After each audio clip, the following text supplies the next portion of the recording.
I'm Jessica Peresta, host of the Elementary Music Teacher Podcast, a part of the Education Podcast Network. Shows on the network are individually owned and opinions expressed may not reflect others. Find other interesting education podcasts at edupodcastnetwork.com.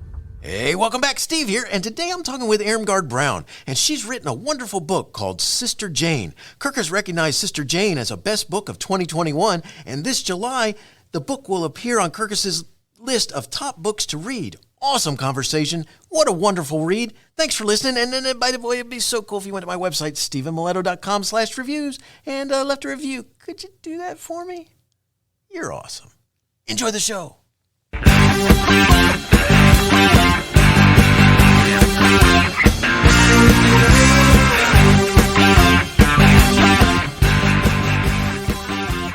You are listening to Teaching Learning Leading K12, a podcast for educators, helping you help kids achieve their dreams. And now here's Steve with this week's show. Irmgarde Brown knows a good book when she sees one. For 28 years, she had stacked shelves as a librarian. She also recognizes a good theatrical story, having written, produced, and acted in a one-woman play that toured for 2 years. Now she has broken into book publishing with a character-driven, plot-twisting novel that examines how society reacts to people who make major life changes and discover their true talents later in life. It also explores whether we really believe in miracles or if social media, the government, community, and the news media would distort whatever the truth really is. A little bit about her book, Sister Jane. All her life, Jane believes she is a small-town ordinary until she isn't. Some people brand her as a witch, while others believe she is a demon. Her family thinks she's ready for the nursing home, and a down-and-out news reporter assumes she's a fake. But nobody, including Jane, can figure out how she does it. Heal the sick, all the time. Is it a gift of God? The church is divided. Then everything erupts when the foreigners arrive, along with members of the government and the scientists. Will Jane become a pawn or save herself? Irmgarde, thanks for joining me today, and say hi to everyone. Hello, hi. So nice to be here. Well, I'm glad to have you here, and let's start first by talking about this from your biography. For 28 years, you stacked shelves as a librarian. Could you talk about your career as a librarian and what you liked about it? Oh, sure. I'll tell you, though, it was a second career for me, and I never in my wildest imagination thought that I would end up in a library. But I was married to my husband at the time. It was my second husband. We ended up in Maryland, and he turned to me one day and said, "You need a job." And I was like, "Oh, okay." So no more of that pursuing the arts thing. And so I went out and decided I'd go get a job. I had no idea where I'd end up. I just started knocking on doors, and then I ended up walking into a library, and one little part-time job led to another part-time job. And the next thing I knew, I was working full-time. And I realized, my gosh, I like these people. These people are smart. I enjoy talking to these people. And then I had a real memory come forth in which I was a child. I spent a lot of time in the library as a child. And I remember pushing my entire body up against the books and hoping that the words would just drop into my body. It was an osmosis thing. So yes, I have had a long, long connection with the library, and working there ended up being a wonderful combination, using my gifts as well as learning new things, which I love to do. That's cool. And just as a note, I mean, and just talking with you as you're talking about those memories as a child is the same here. I spent a lot of time in the library. My family, especially where I grew up in the summers, the library had special programs and things like this, from art to drawing and things like that, which I liked. But there was just something about the library, and the books had a certain smell, odor that I loved. It's just like, there you go. Today it'll send my thoughts back if I get that aroma happening, and it's funny because in that place they also had the bookmobile, and oh, sure, and the bookmobile was cool. So it's another like offshoot of it. So I love that stuff. So got good stuff. Something else that there's no way I can and not mention. I mean, you wrote, produced, and performed in your one-woman play. You got to talk about that. Well, sure. When I was younger, I went to New York City to become rich and famous, and you see how that worked out. And I got my master's degree in acting, and I was very committed to the theater. But it just wasn't working out. I mean, as I tell people, New York busted my chops. And so I ended up going back home to Indiana. I also became a person of faith during that time in New York. And I wanted to combine the two things together, and I couldn't figure out how to do that. And in the end, someone gave me the idea of trying to do some kind of a theatrical production that did combine those two. And so then I did this one-woman show based on the first book of Matthew that talks about the genealogy of Jesus. And so I took all the bad girls that are mentioned there and turned them into a script, and then managed to write it and perform it throughout the Middle Atlantic as well as in the South. So it was a wonderful experience. I was on the bleeding edge of doing theatrical things in churches. Really, people weren't doing it back then. That's cool. That's very cool. So Thank you. What a neat avenue to pursue, especially the way how you wrote and what you thought about in making that play. That's so cool. But I can imagine what it's like being in New York trying to figure out how to make it in the theater. It's a tough road to hoe, but people do manage it. But I think that for me, it ended up not being the best way for me, I think. And I believe that I got a little bit caught up in a lifestyle, prior to really coming into my faith, but I got into a lifestyle that was actually somewhat dangerous. And so I'm kind of glad that I left that behind, although don't regret having lived in New York City. I'm so glad what I learned from being in a big city. In fact, I've lived in a lot of big cities, from Chicago to New York to Atlanta, and now I live in this little small town, and it's been interesting to see that change as well. That's cool. Very cool. And obviously with somewhere in there's got to be some major influence that happens from the writing of the screenplay or working around all the books and all that sort of stuff. I mean, how'd your acting and playwriting career prepare you to launch your debut novel? Well, I think that my interest in theater, not only as an actress, but also I started directing plays and writing more and more plays that are kind of like on a back shelf, really. But I love the way people talk, and I love characters. And so that's, it was interesting that you picked up on that and called my book a character-driven book, because I believe that too. And that's what is the first thing that comes to my mind are the people in the story. And I want to make them as rich as I possibly can. And I think that being aware of dialogue and being aware of how people speak really has enhanced my ability to capture that in writing narrative. Well, cool. Thanks for talking about that. This is kind of neat how you're it's kind of all melded towards this writing. And so I gotta say, let's go ahead and start talking about your book, Sister Jane. I mean, where did the inspiration for the story come from? Well, I've written several books, actually. They're all in drawers waiting to be re-edited. And have been working on writing, I'd say, for the last 10 years. I was captured by a book called Bird by Bird by Anne Lamott. I really recommend that to anyone who wants to think about starting to write, because she really makes it easy to do that. And then the second thing that I got involved in was something called NaNoWriMo. Don't know if you've ever heard of that, National Novel Writing Month. It's for the month of November. You're supposed to write 50,000 words. So I did that a couple of times.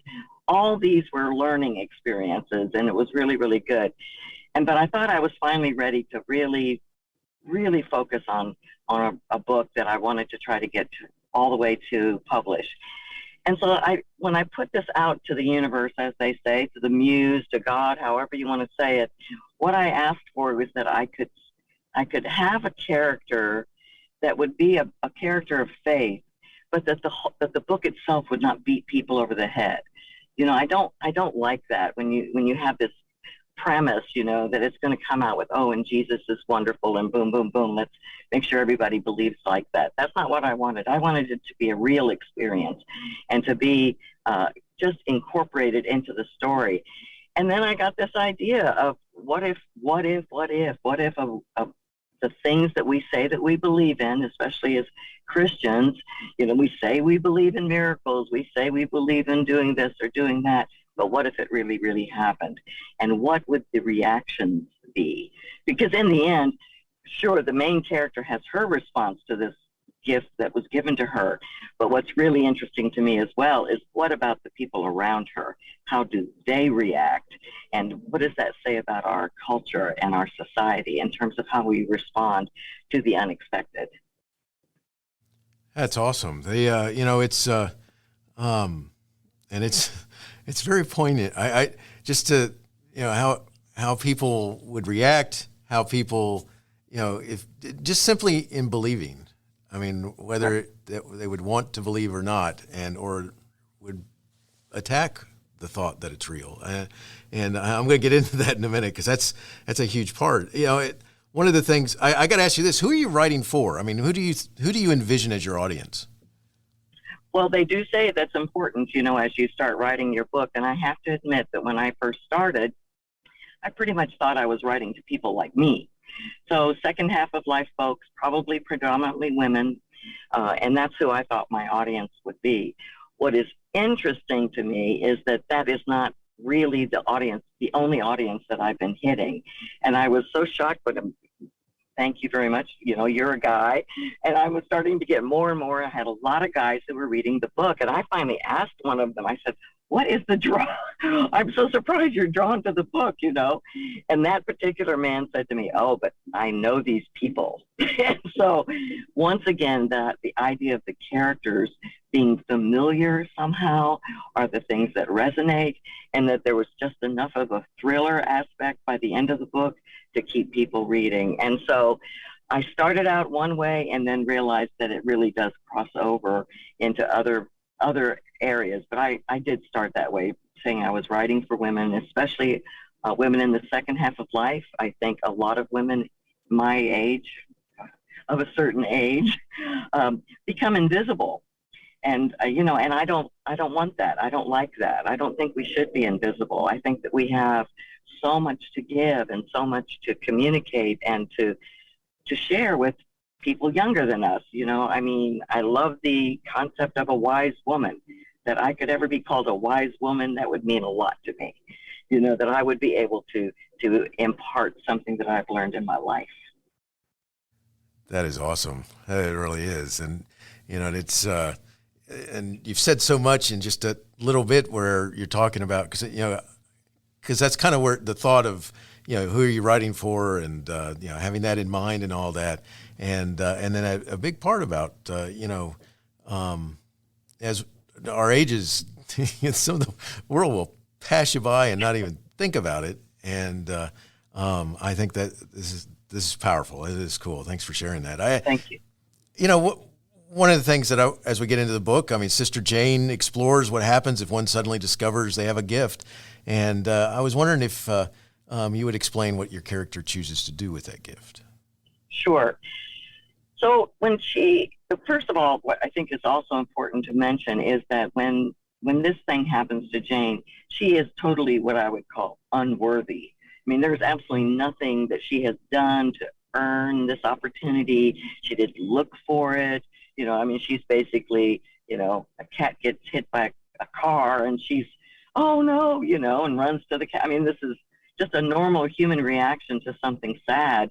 And out of that, she says a little prayer, like, it's that kind of I'll pray for you kind of thing, not in any kind of serious way. And suddenly she has this gift.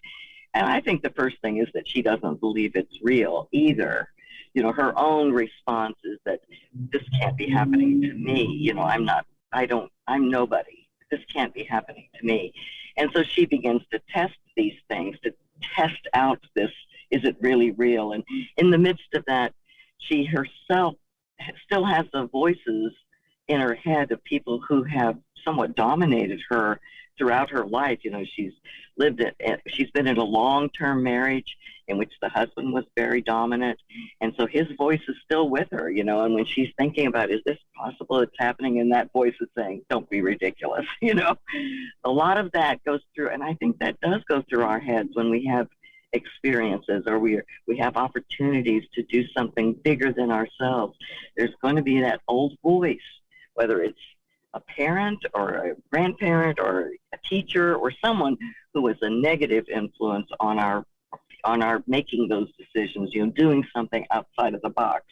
And so we're going to hear that voice. And so a lot of the book for Jane is contending with those old voices, contending with her habits of how she reacts to difficult situations, and to try to learn new ways of moving forward. And so the gift is just this concept, this idea of a gift in the book is really just a huge example of smaller things that happen in real life, in our lives. It's exaggerated so that we can see how we would react and what the steps might be to move forward. And it really just makes you wonder, because as you read, and one of the things I was going to get you to do, which you've kind of already kind of touched on just a little bit, is that she runs into some interesting reactions from other people. Right.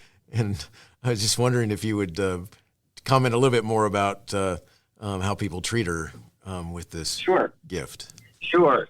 Well, I think that, she grew up in the church, right? And so that's the first person she goes to is her pastor, since she's now a widow. She would have gone to her husband, and he would have really shot her down because he was already shooting her down in her head. But she goes to her pastor, thinking, okay, I'm going to, lay this out there. And of course, he's like patronizing, that she didn't expect that, I mean, he I'm not putting down pastors, believe me. I mean, I've been in the church for a long time, but it can happen, and so that's that first reaction. And then she's a little bit, that makes her wary, and she's afraid to tell her friends because how are they going to react? And then when she does end up having this huge experience, and now her family's response, and instead of supporting her, they think she's totally nuts because they can't let her out of the box that they have her in. You are the grandmother. This is your job. This is what you do. You don't do anything outside of that. And the only thing that changes that is that her son-in-law, after she has an experience healing the granddaughter who falls down the steps, the son-in-law is somewhat curious about, maybe she really can do this. And so then he proceeds to put her through a test, of all things, a test to see if she can heal his mother, who's in hospice. But the thing is that even though he becomes a believer in her and supports her, it is ultimately for his own gain. He wants to monetize her gift and to see how much money they can all make, from it. And so that's a crazy response. And then, and over time now, the social media gets a hold of this thing. The reporter gets a hold of this thing. So what ends up happening is that she and the people who do support her, who do believe her, are not the people who normally would be around her. And so she has her own experience of dealing with very charismatic people, who are like into the praise the Lord thing. For her, that's like totally foreign, so she has a conglomeration of the people who believe are peculiar to her, and the people who are familiar to her do not believe. And so she's constantly at odds, trying to find a balance point. And the only time she finally gets a grip on what is happening to her is this random meeting with, of all things, a nun, again, outside her norm. She's not Catholic. She doesn't know anything about Catholics or miracles or any of that thing. And so she does get to spend some time away from everything and everybody, and to get some direction from this nun who helps her and to understand this is what's happening to you, and you have the choice to either keep doing it or don't do it. But just know that you have the freedom to say no to this. And so she gets a little bit of a foundation in order to handle things, which is a good thing, because then the next group of people who start entering into her world or high power people, and that is, again, that's pretty crazy. I mean, I don't know about you, but if I had some high power person, bring me into their office and make demands of me, it would be pretty scary. That'd be very scary. That would be, especially when you're figuring out yourself and whatever, Right. and what this is that you're now have this capability of, and what it's going to, I mean, there's all kinds of things that it makes me think about. It's like, what's this going to lead to? And what's interesting is that you're dealing with some themes that, people may not have this gift, but it sometimes, when someone gets attention because of something they've done that was seen as good, and then others might get jealous of them or something like that. And so you play into some of these interesting themes that, you do see happen. And one of the things that I wanted to ask you about is, if someone were, I mean, we've talked a little bit about it, but I want to go here a little bit further, whether it's working miracles or whether it's some other gift that brings some special attention to you. I mean, do you feel like there'd also be these negative voices that really, and I don't mean negative like, no, you don't do this. I mean, almost like hate voices that might appear. Well, absolutely. I think we live in a very polarized society right now. And so the people hear what they want to hear. They hear what they are familiar with. And so they're going to interpret what they see and what they hear in their own circle of what they have understand or what they think they understand.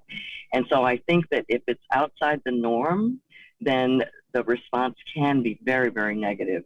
And in the book, I do have people who are accusing her of terrible things and standing outside her door with signs and, calling her, that she's a devil worshiper and all these kinds of things.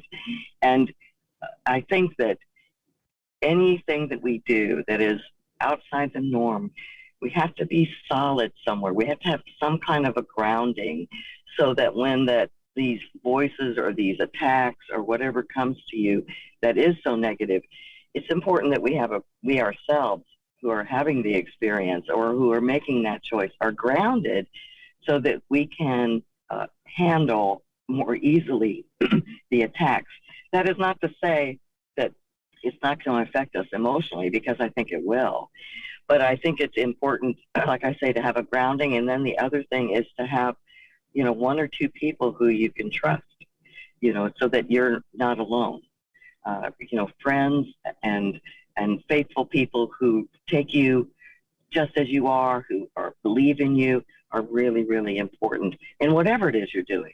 Even if you don't have a whole coterie of friends, one or two people who will support you is really critical. So those are two things: being grounded, knowing who you are, and number two is having some kind of a cohort around you. That's awesome. I love it because that's great advice, because even if it's not miracles, there's any number of things where you might run into those negative forces that's Absolutely. being nice and polite right there. That's that want to ruin your day.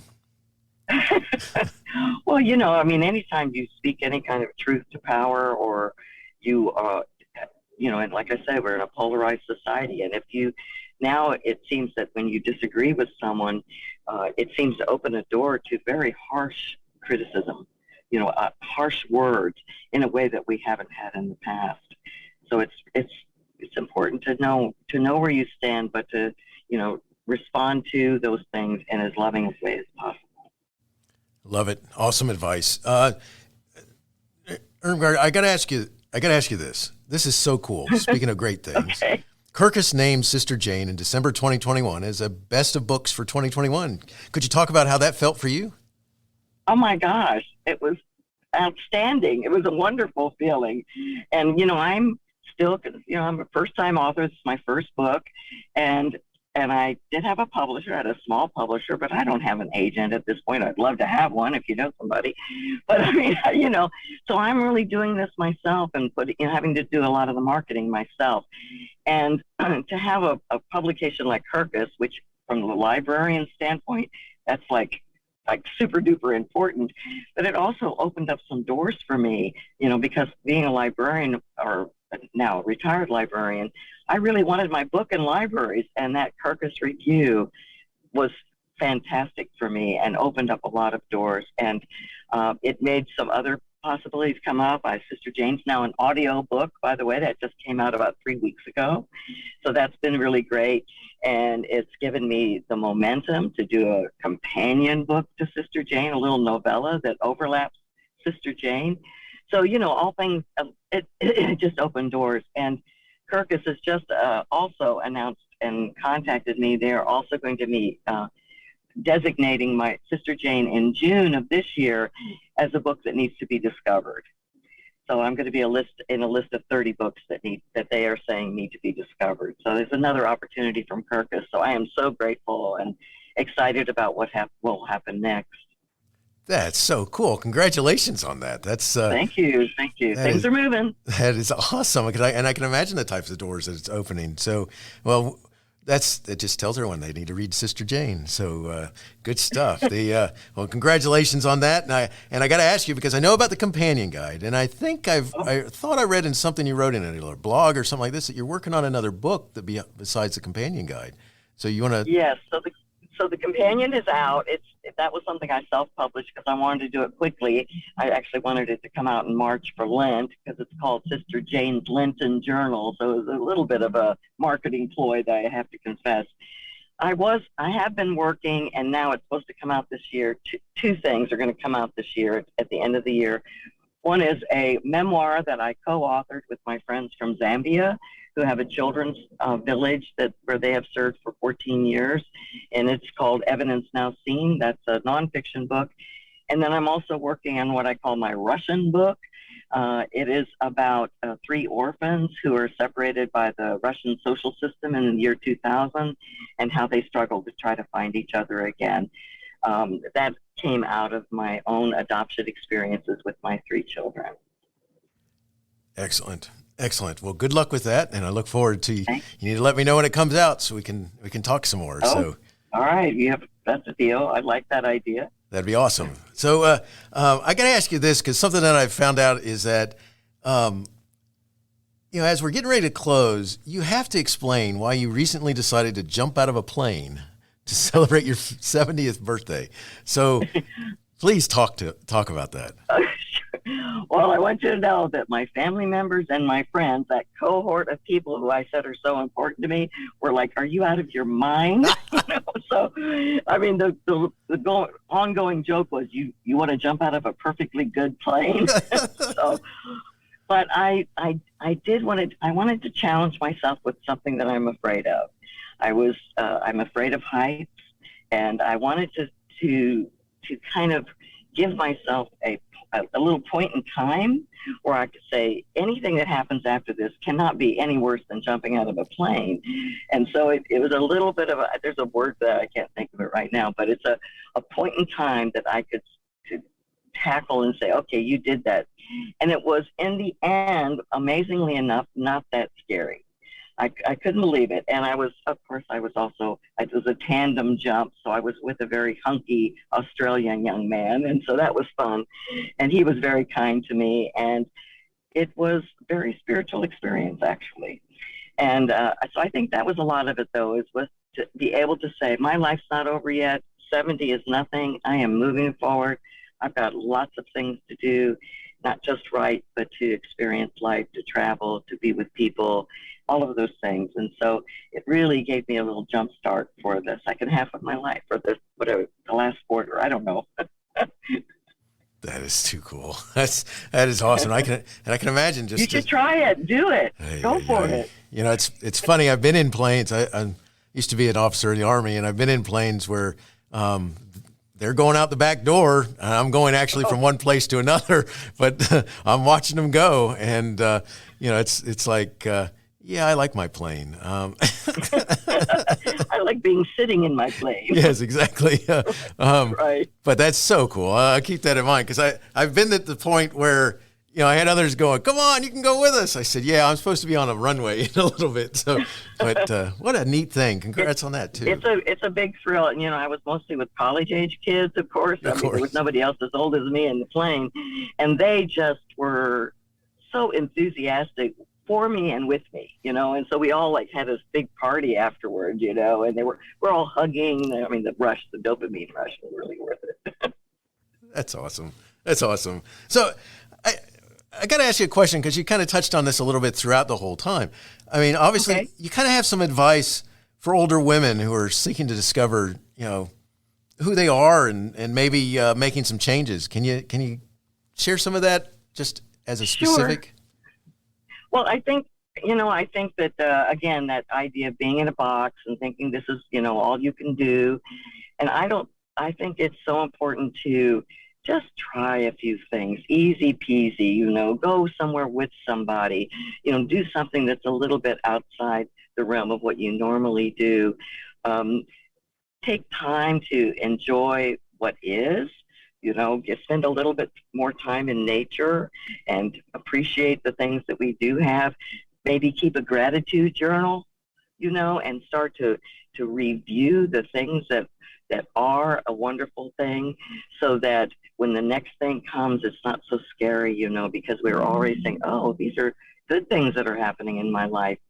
Because let's face it, as we get older, we're going to have more and more challenges, body challenges. I call it body betrayal, and so you've got to be willing to face that, embrace that, welcome that, so that you can see what else is there. So I think that's the main thing. And in the end, what is there to lose at this point? To try some new things and, get a partner, a friend to go with you. Sometimes that helps. That's excellent. I love the advice. Good stuff. Irmgarde, before we close, could you let everyone know where they could connect and learn more about you and your books? Absolutely. I do have a website. It's a little bit, you have to be able to spell my name, at least to get started on it. That's Irmgardebrown.com. So IRMGARDE Brown.com.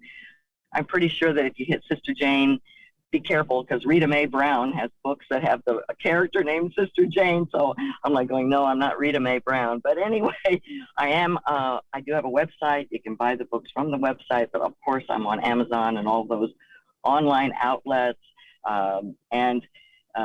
Now that I have the audiobook, I'm on Audible and those places as well. And I'd love to get email from people. I respond right away. I'm happy to be in book clubs. I can do Zoom.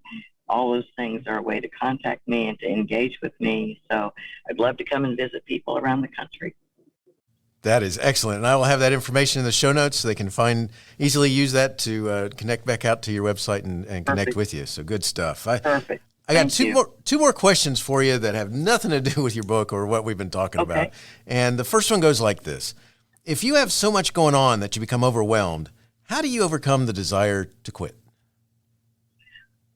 Well, at this point, I will say that I'm on a high. So the idea of quitting just hasn't even come into my, I'm ready to go. The Energizer Bunny has still got a pretty good tank, But I will say that my current expression of faith, which is through contemplative prayer, which is another way of saying meditation, but being quiet, being silent, spending time alone, 20 minutes a day, whatever, that again goes back to grounding. So if you want to keep moving forward, then I think you need to be willing to be quiet too.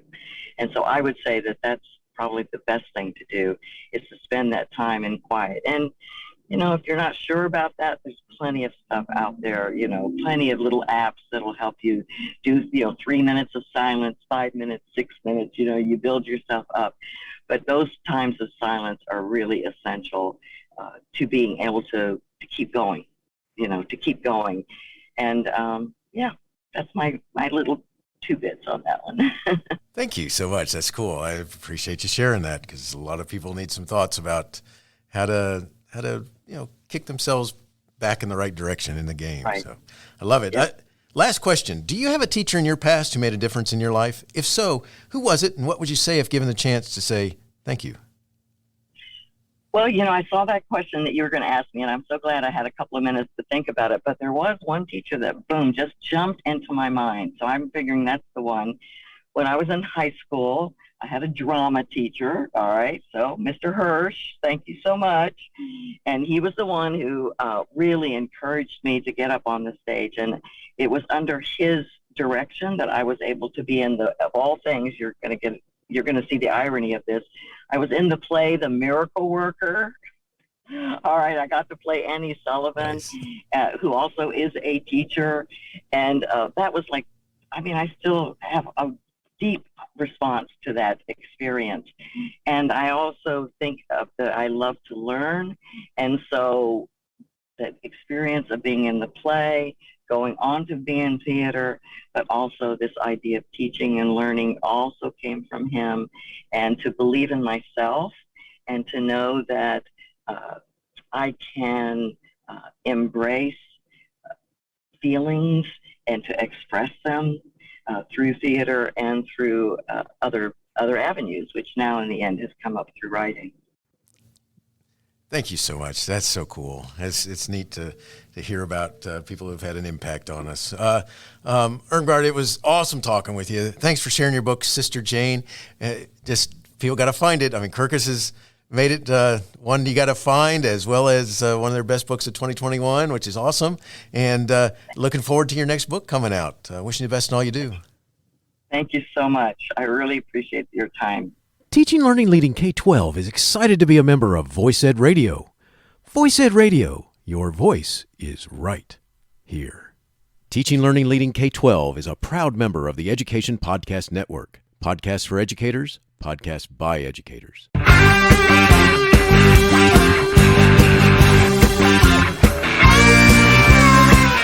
The opinions expressed on Teaching Learning Leading K12 are those of the guests and host. Teaching Learning Leading K12 is intended to share ideas, advice, and suggestions for classroom teachers and school administrators. Teaching Learning Leading K12 is produced for educational purposes. Thanks for listening, and I hope you'll share it with your friends.